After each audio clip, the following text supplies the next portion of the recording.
What's going on, guys? Andrew here. Yeah, once again, I've fallen behind, very behind on these reviews. But today I'm actually, the next four films I'm going to be doing Edgar Allan Poe type stories. This is, this first one here is the Fall of the House of Usher.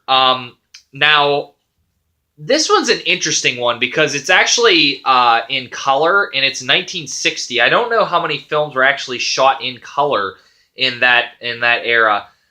I think this is I think this is another. No, I think that's another one. But this was the first like one of the Poe films. I'll be doing three more, but I can't remember how many there were. I think there was like 7 or 8. That were directed by Roger Corman. He's known for his cult films, such as all of these Poe films. So essentially, this is like a guy who visits this house, and the caretaker there, starts to tell these stories, and this guy has a loved one, and he wants to take her away. And there's a reason why the gentleman there is like hesitant to let her go away. And I'll leave it there. My thoughts on this film: this is not none of these Corman films are accurate to Poe's stories at all. I just want to throw that out there. I don't necessarily need it to be close. I love the Your Vice is a Locked Room and Only I Have the Key, which is the Black Cat. I also love Argento's Black Cat. I also like Case of M.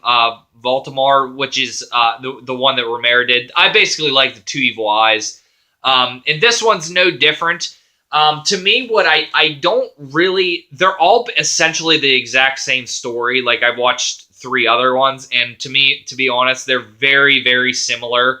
Like, it's essentially the same story with different characters and in different situations over and over again.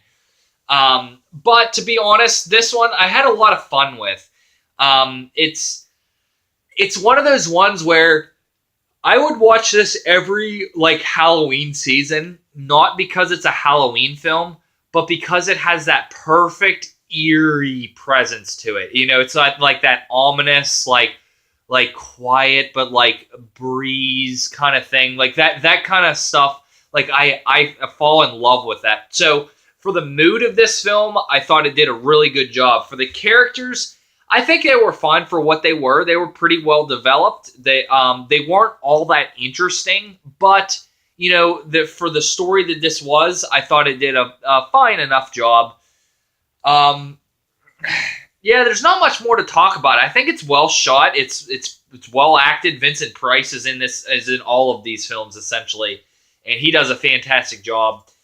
And my score for this is going to be a 7.5 out of 10. It's pretty good stuff. I wasn't blown away by it, but yeah, it's a solid watch. I will definitely put this in every Halloween just to kind of have it as one of those fits the year type films. But yeah, that's going to do it all for today, guys. Be tuning in tomorrow, and I have 3 more of these Poe films to do. So be checking in for that, guys. Peace.